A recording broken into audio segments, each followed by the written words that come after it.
Welcome back, and on this second hour we are looking at the state of the nation and more specifically the finance bill estimates as presented by Treasury. What happens is that as a Kenyan you have until 20th of this month, 20th of May.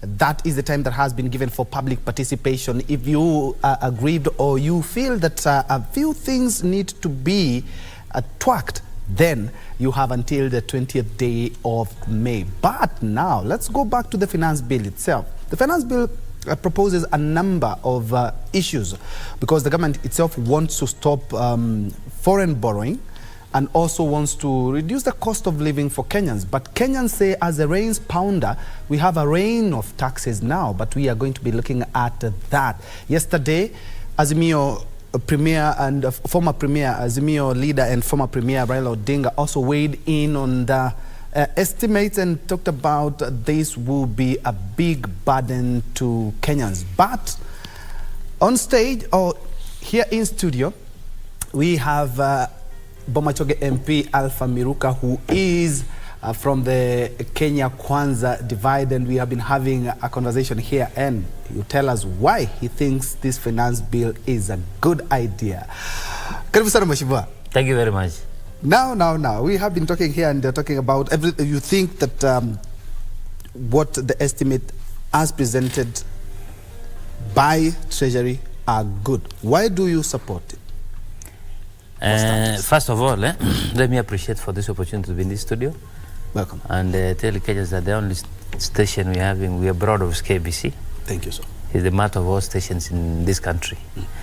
The Finance Bill 2023, it has a lot. With that time, I think I should, as Kenyans, we should take this period of time of public participation and understand the Financial Bill 2023. It has a lot about taxation. It's changing a lot of things, including 3% of housing. That's the element having a lot of big debate. A big debate because it's affecting every employee. And most of them are reasoning that me, I have a house, I have a loan, I have a mortgage. Why am I supposed to be deducted 3%? But let me tell you one thing. This Kenyan is ours. As we speak now, you have seen a lot of challenges in terms of raising capital. Yes. Raising revenue, even to pay your salary. True.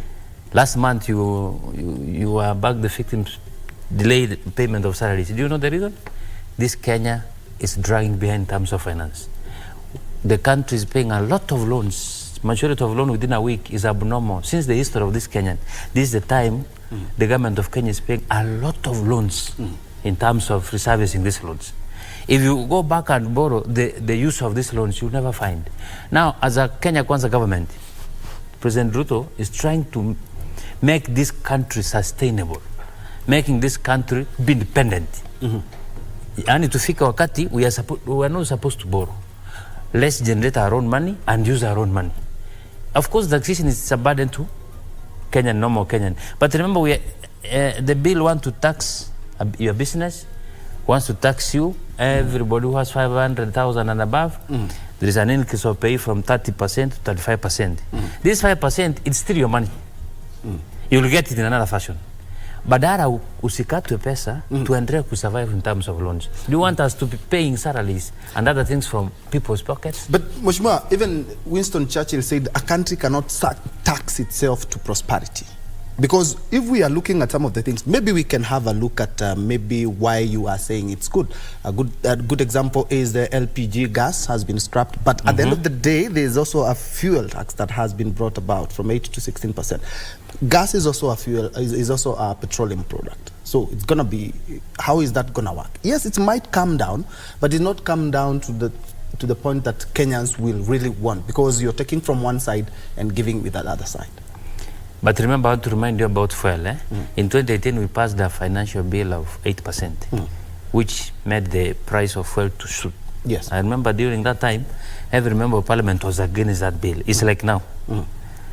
Now, but remember, even if you are for or not, if the system has decided to pass the bill, I remember that time, it just passed like that.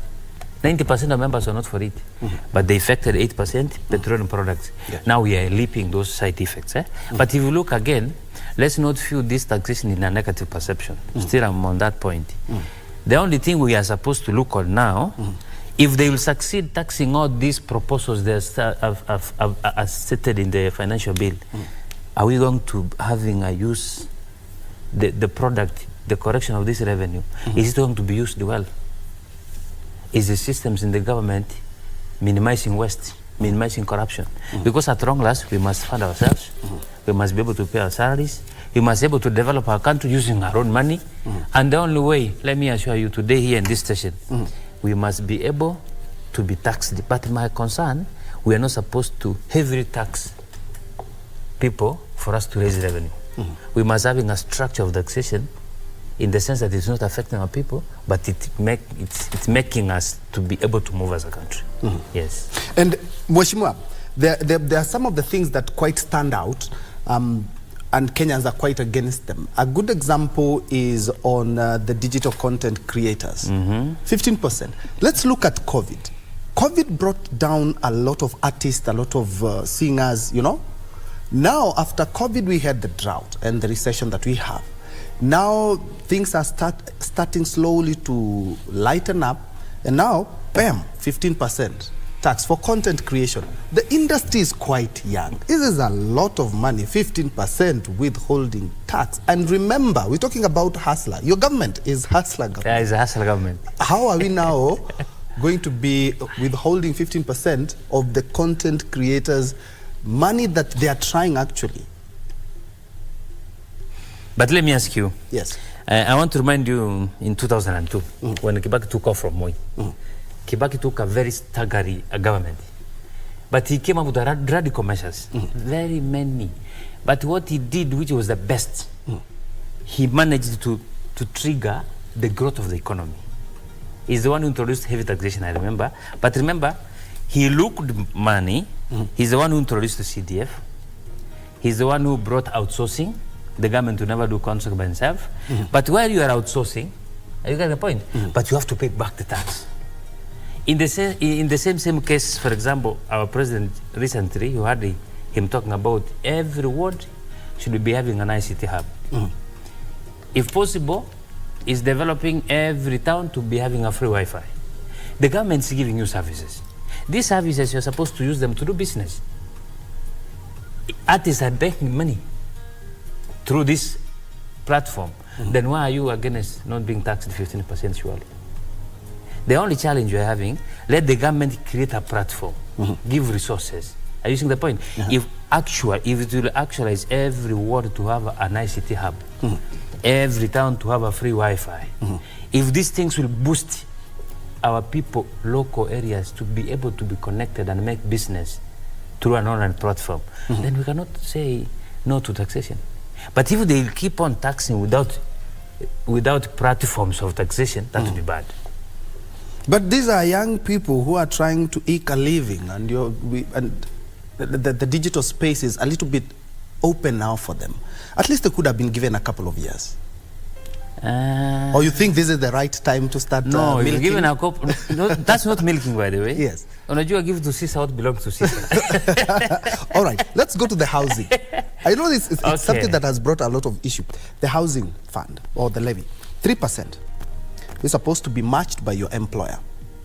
We have companies who have issues paying salaries at the moment. If I was your employer, Mheshimiwa, and you're now telling me that I have to have 3% for all my employees, I have to match that, what I will do is that I will have to reduce my workforce, which will lead to joblessness. Are you seeing this, Mheshimiwa? No, I want to agree, Patrick, on that. I'm on the employer side. No, on the 3% housing tax, that one needs second thought. Okay. At least now we are, because remember, on the same page now. this one, if you effect immediately, you see most of these Kenyan people are struggling. People outside here, they don't have jobs. If they have jobs, their pay slips loaded.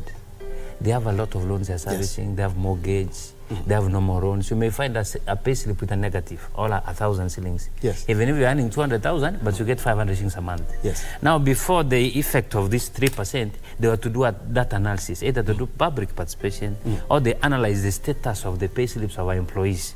Then they will see the best way to effect the housing levy. But let me tell you the advantage of it on the other side. Remember, other people are reasoning that I own a house I have a mortgage. Yes. Are you getting it? But let me tell you, we are doing this for the future generation. We are doing this for our country to prosper in terms of housing. There's no reason why, as a country in Kenya, having very bad slums, if you go to Kibra, you go to Madare, you really sympathize those people are living there. If the country will be able to raise money and improve housing facility in our nation for the people of Kenya, and we see that effect in the future, that's no problem. Let's try to remember, the fraction of employment, people in employment sector are less, unemployed are more. Yes. Then we have people in the employment, we should be ready to carry the burden of people who are not employed. And do you feel maybe we are looking at the people who are employed so much so we are depending as a country, we are depending on them? Because if we look at a lot of these taxes, they will be ending up into the people who are employed payslips, right? The payslip, of course. We could be demanding too much, Mheshimiwa, from people who are employed. We are going for those who have $500,000 plus. We are looking at 3% levy. We are looking at percentages. Every time you hear percentage, increased tax, Mheshimiwa. No, for the payslip, the only person who's going to have that effect is the one having the more than 500,000. Because above 500,000, there's an increase of 5% pay.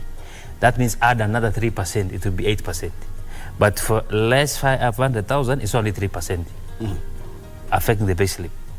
But now let me ask you, these people who have a lot of money also, it's good also to give back to the country. The same government. Let me give you, I'm a member of parliament. Let me tell you, I earn almost the same amount of that money, 500,000. But my responsibility within a day is huge from that payslip. It's completely huge. And remember, even us now, we are being taxed per diem. Among the radical proposals is that any civil servant, government officials, to be taxed per diem. If you are given some money to go out, you are being taxed.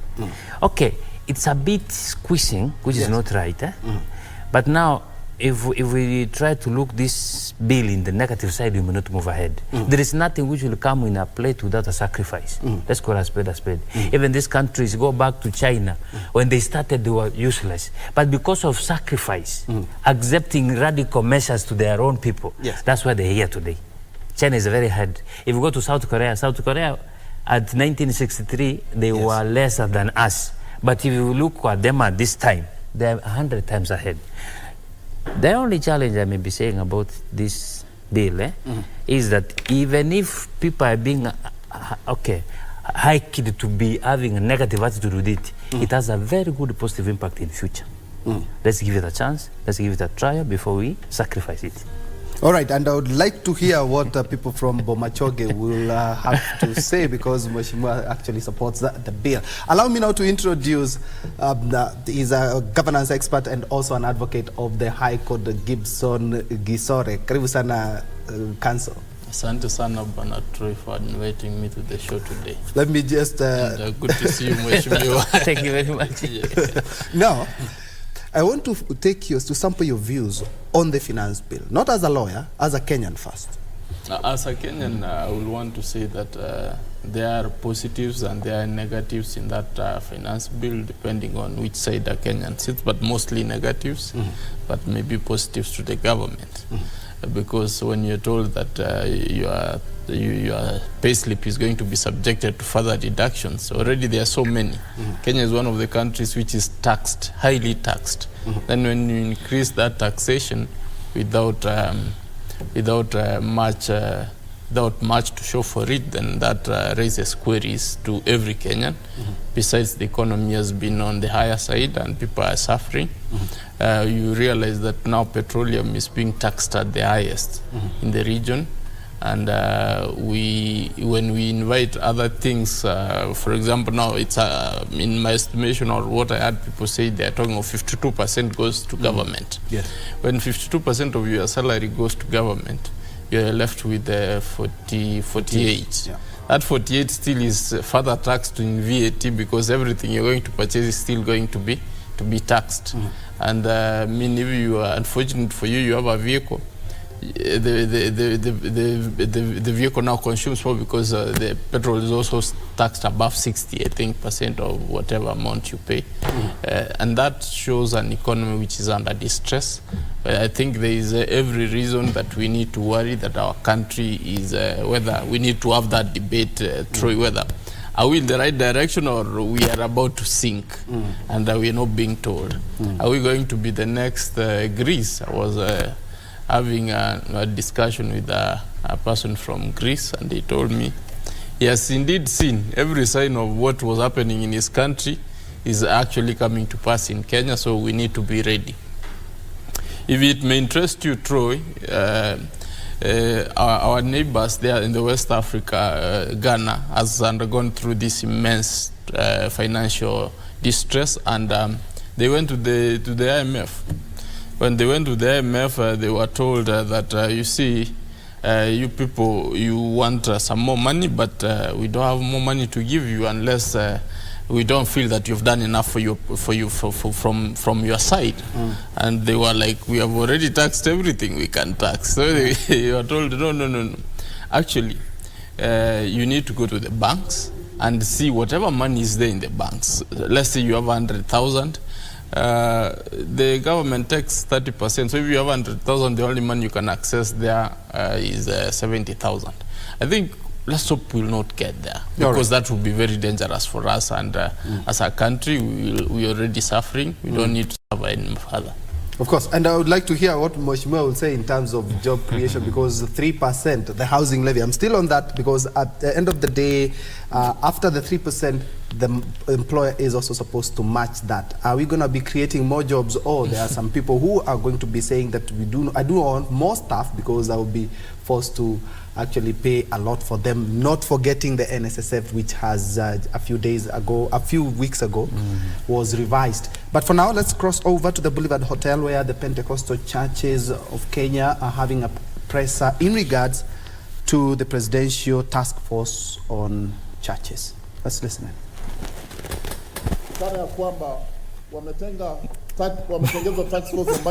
Talking about or weighing in on the Presidential Task Force on Churches. Of course, they have mentioned that they really don't need regulation. They just can regulate themselves. Regulation from the government. They say they can do their own regulation. And perhaps, Mheshimiwa, you can weigh in on that as well. They are quite opposed. This is something that we knew in terms of if the government decides that we need to also put our hand to see exactly what you guys in churches are doing. This is something that we knew was going to be contentious when it comes to regulation of the church. But I want to somehow say, I'm a Christian, and a staunch Christian. I've never supported regulating churches, but this time around, I'm advocating churches to be regulated. And how I wish a conference like that, they start seeing the other part. They become proactive. Let me ask you, okay, leave around these good churches. We're having churches now, people targeting, brainwashing people. After the end of the results, now they drive people to whatever destiny they want. We all know in Christianity that we have only one Jesus Christ. Currently, we're having another Jesus Christ in Tongoreni. If these people are given time, what will happen to those followers who believe that teachings? You see what's happening in Shakahola. Yeah. This is a high time churches to be regulated. But don't deny them freedom of worship, but let the government know which type of church is being conducted in our country, which doctrines are they teaching, are they complying, which certificate, which level of education this person is having. Not from when you start a church with your ill motive, at the end of it you destroy and destruct people's properties, people's lives so bad. And Wakili, the thin line between regulation and religion is quite thin. And how do we ensure as a country, and the Presidential Task Force for that matter, it does not infringe on the right of association and also of worship while discharging its mandate? My argument has always been, Ben, that you see, we live in a country. And the country we call Kenya, which we live in, operates under a certain framework of law. This particular law should apply to all and sundry. It should not be that some people are above the law, because that's now, if we don't regulate charges, then that's what we actually be subscribing to. We'll have people like Jesua Tongaren declaring themselves to be real Jesus and asking followers to go do heinous things. We have seen Mackenzie, how he has been doing what he has done, and we have lost close to quite a number of people. I don't know what the number is going to be. So it's at that critical point where we need to sit and say, how are we going to practice our religion? Our constitution does have sweeping powers that people should be able to associate and exercise their faith in the best way they know how. But it should not supersede the doctrines of the constitution, whereby it says you should not be able to take away life, or you should not be able to commit murder, or you should not be able to use human beings as tools of trade, whereby I'm informed that some people have been assumed they didn't have their body parts, if I may say so. I don't know how true that is, but if that story is actually true, then it will actually be able to demonstrate that whatever was going on there was something else, not practicing of religion. And these are the things we need to cap.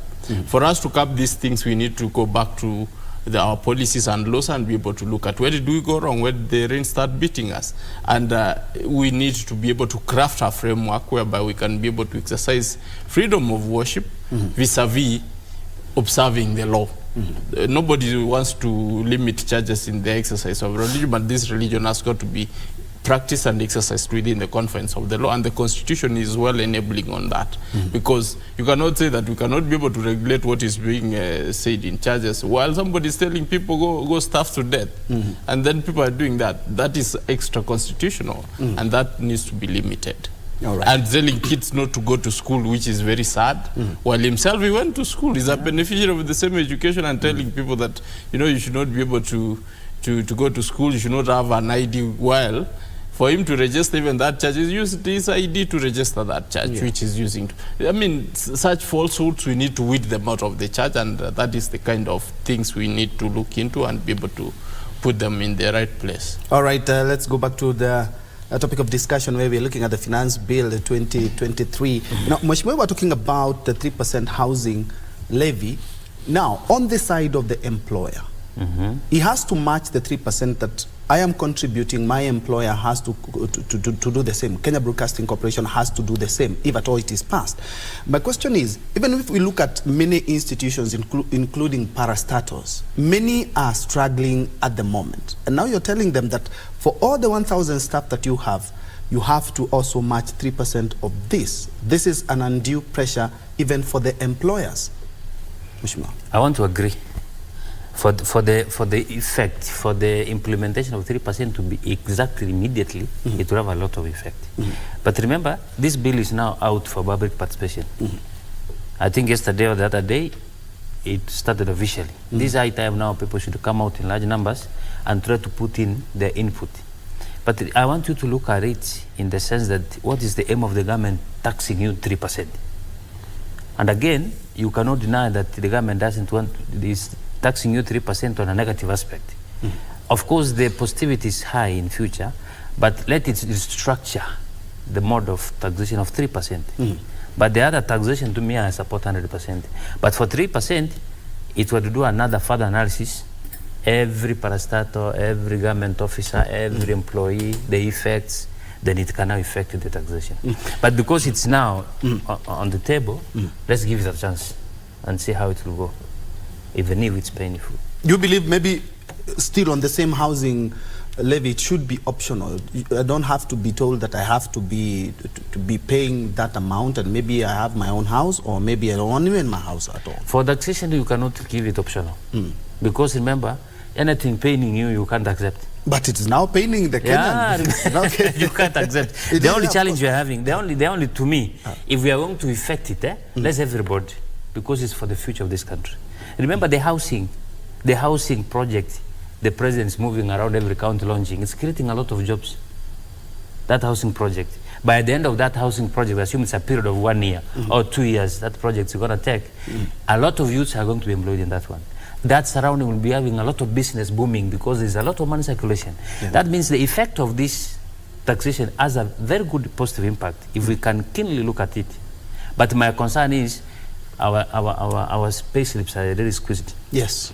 Quite That's the concern, yes. If the government can introduce 3% taxation and also boost the payslip in another fashion, it's going to help Kenyans. Or even maybe they can shelve it for now, or even introduce it in phases. Shelving it is not possible because already in the financial bill 2023 is in the public participation. But the public participation, you can decide we don't want it. Yeah, you decide that one. All right. Wakili, there are two things that are going to happen. It's either going to pass or it's going to pass with a few amendments. Yeah. Let's assume now, as Treasury has presented it, it has now passed, and Mheshimiwa here has okayed it because he said that it's quite good. Mheshimiwa has already agreed and the rest have agreed. The way it is. Can we challenge these amendments in courts, and especially some of the things that are really touching and pressing Kenyans? Yes and no. Let me start with the no part. The no part is if all the due processes are followed and Parliament engages the public and the public does give a positive outcome, and that is well understood. That one, even if you go to court, you will only be challenging it on the procedurality of it, which will have been followed, so it will only be able to, the court will find in favor of the government. But yes, in the aspect that if that borders aspects of constitutionality, in a situation whereby if aspects of looking at a situation whereby somebody will end up being taxed double because the law does not also encourage overtaxation, then that can be able to be raised on a specific scale that, this is, I'm already being taxed here, you cannot again tax me for more or less one and the same thing. So that one can be challenged. If there is a place where it has not been litigated so well is the aspect of the high taxation which the government keeps meeting on Kenyans. I saw organizations for labor organizations coming out and saying, you've not been consulted. This is their high time that they come and embrace members of parliament, and then they be able to have a robust discussion in terms of coming up with a bill. Only that people do not know that even before KRA, this KRA implements these taxes, you are given a room for you to actually give your views. It's only that they don't publicize it so well, but you can be able to actually, as professional or as a professional body, can be able to say that we do not want to be taxed this way, or give suggestions on how you would prefer the taxation to be done. And be able to lobby in terms of policy making. But that is done way before the budget is passed. Once it's passed, it becomes law. So some of these things can be able to be handled better if Kenyans and this labor organization were very proactive right from the start. And then the government can also be stopped if it's making sweeping statements like the one of the 3%, because now where will I be contributing to a house which I'm not sure I'm going to get? And I mean, how does it benefit me? Because that is taxation without my interest being put in at stake. So those are some of the things I think the finance bill needs to be discussed in a wider scale to every level, so that Kenyans can be able to understand where does government. But the long and short of the story is that the government needs money because we are in a financial crisis. So whatever money they might think of, they will still come, and they are still going to imagine of situations where they will need to tax tax Kenyans more. So we are in for this thing for a long haul. We need to be ready and be careful that we don't get overtaxed to a level that we cannot be able to operate freely in this country. All right. Mheshimiwa, is Kenya Kwanza government being honest with Kenyans? Why am I saying this? 1 month ago, the government did a government-to-government petroleum deal with Saudi Arabia, which among others, we are expecting, maybe not now, but we are expecting that the fuel cost will come down, because now we are buying with Kenyan shillings, and now it's a government-to-government. We are expecting some benefits from this. But looking at what the finance bill proposes, 8% has been increased, VAT on petroleum product. This definitely will increase the pump price. And definitely you know what happens. We are at almost 200 shillings per litre. No, we are at around 174 shillings per litre. It's almost 200. This might 200. Even hit 200 per litre. And you know very well, if fuel goes up, everything goes up. I want to agree with you, but remember, I want to explain a bit of Kenya buying direct from Saudi. the ultimate goal was to ease the burden of dollar. Because remember, we have been buying using dollar. Now, in the sense that it's buying using Kenyan shillings, automatically the dollar will be having some ease. In that sense, the inflation will be coming down. But that's not the point. I want to clearly state to Kenyans that is a perception we are having. We are not being taxed heavily. Let me tell you, for example, let me pick that example. I can pick an example of, we are currently, before increase of taxation, income tax is 30%. Is that true? But if you go to other countries like Japan, but Mheshimiwa, you cannot compare these two economies. I'm not comparing, but anything has a start, surely. Okay. If we want to deny, then even you started somewhere. After graduation, you were tamaking, you had no money, you had no job. For you to be here, there's some sacrifices you have taken, radical ones, for you to be here. And we cannot accept as a country also to start that radical measures in terms of taxation and other things, then we will never move. We'll never be like other developing countries. Let's agree that the core reason of this taxation is making our country to be independent in the first case, to be sustainable, to be able to fund itself, and also able to borrow other people money. As we are being borrowed from other areas. Are you happy if we will continue? Okay, assume the financial bill 2020 is not there. At the current state, then there is no salary. We will continue borrowing money for the current expenditure up to salaries, for sure. Let's try to develop a structure that we are able to raise our own revenue, we are able to pay to our own needs as a country, including recurrent expenditure salaries, coming to development. As a country, we are able to develop our country using our money. That's our ultimate goal of this bill. We are not taxing people to eat the money. I'm telling you, we are taxing people. The essence of this financial bill 2023, give it a try of 3 to 4 years, we are able now to fund our own projects. I was trying to reason it like 3 years a day. In my constituents, I'm having problems of government projects stalled for over 7 years. I have a contractor who was awarded a contract March 2017. Up to now, he has not done 50%. If you ask the reasons why, no funding. If you go to Treasury, there is no money. Are you getting the reason? If we can be having a country whereby a project is initiated in a specific constituency, for example, in Ogembo, it has started a water project of 1 billion, and it takes 1 year to be completed. We use our own money to pay that, and we get clean water to drink. We can't complain. My prayer is that if the financial bill 2023 will turn around the economy of this country, we're able to fund our projects using our money. We're able to pay, for example, every member of parliament sahi ameshapeana bursary. Okay, mine I gave 10,000 highest because the number of applicants were many. We get less money, and this money is coming in peanuts, kidogo kidogo. Every week, every month, ujapata pesa, and unatoa bursary. Up to this time, we are giving out bursaries. If this financial struggle will continue, this country is heading nowhere. My prayer as a Kenyan, the financial bill 22, if it will solve such a critical areas, our Kenyans get better roads. We get good medical health. We go to our schools. We have introduced secondary schools. But the issue let me complete. If we can be able to get our basic needs, a prompt, clean, everybody accepts, then I have no problem of opposing it. But if I get this financial bill is in place, are you getting it? Yes. I'm being taxed heavily and there is no effect, then I'll oppose it. That means it's hard to oppose it at this onset because you have not given another try. Let me jump in. Yes, and also still on the same, other sources of how we can get... That's actually what I'm trying to talk about. Yes.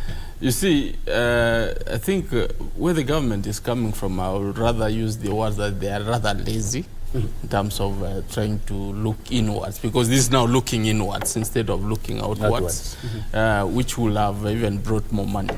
Kenya is a tourism destination. We need to advertise our country more to get more tourists. We don't have any terrorist attack right now. We have better road infrastructure right now. So let the Minister for Tourism be out there looking for tourists. That is the first part. That one brings in direct foreign exchange, which we need. The second part is the one whereby agriculture is our mainstay. During the Kibaki era, we had horticulture come up and it was bringing in a lot of money. We had the tea sector thrive. Right now I can hear that, is it Finlay's or the Williamsons, they have already sold their tea estate in but that means that things are bad. These people have been here since we got independence, before even independence. Now they are seeing red flags ahead, they want to run off. So if we can be able to ensure that our tea farmers are able to get enough, and then there's enough in the people's pocket, this leads to a multiplier effect in terms of economic scales. People are get to be employed. A lot of taxation is gotten from government easily, instead of targeting the very few people who are being employed to actually be able to generate money for revenue. There's also aspects of which have not been looked into, aspects of irrigation.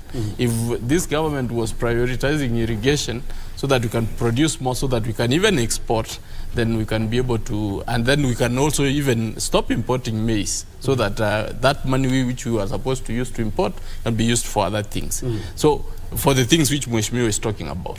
There is also the other aspect of industrialization. I have not seen any industry being put up or government seriously championing the aspect of bringing in investors who can set up industries which can. Instead, the few ones which we have, like Keroche, they want to be shut down because they have not paid KRA or whatever it is that they are fighting over. I don't understand.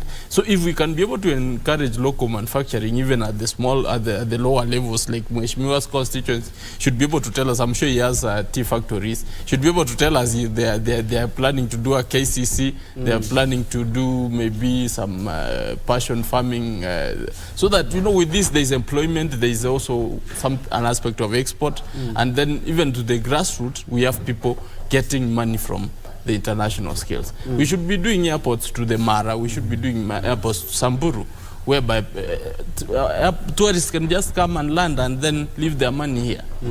People, they have money they want to spend, but we don't want to open up those avenues for.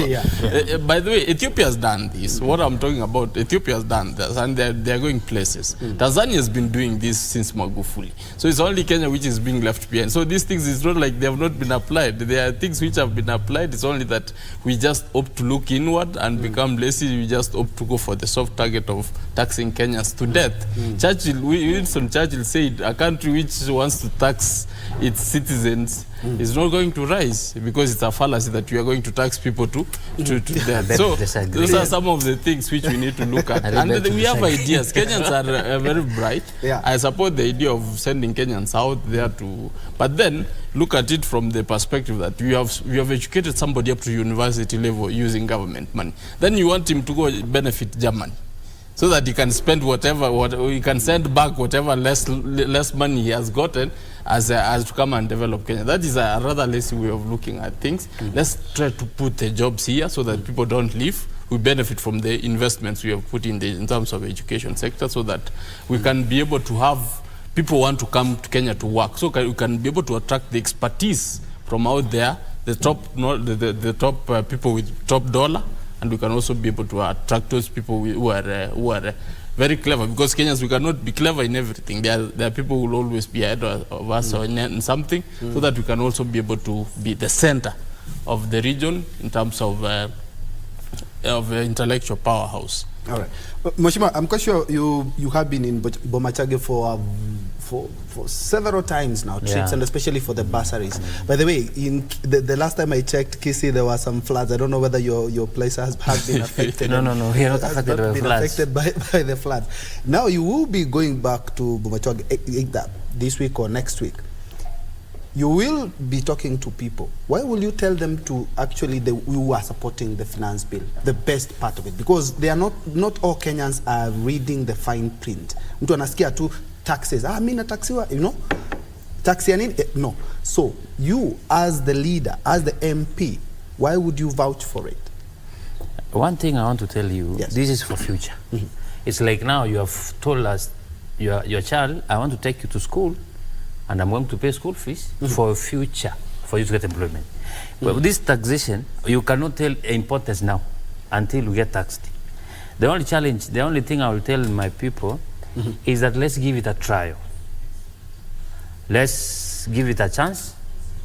We see the effects now, how the effects will trickle back to us after this taxation.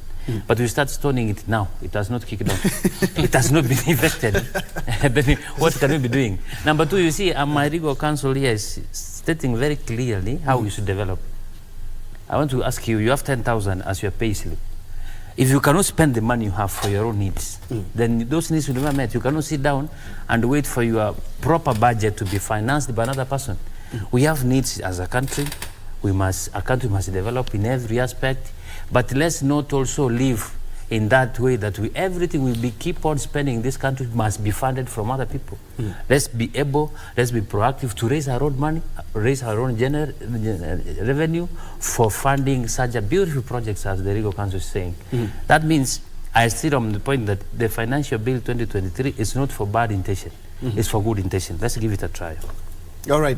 Mheshimiwa is saying that before we stone it, we should have listen to it. We are preempting. David D did talk about who is the chairman of the Economic Council.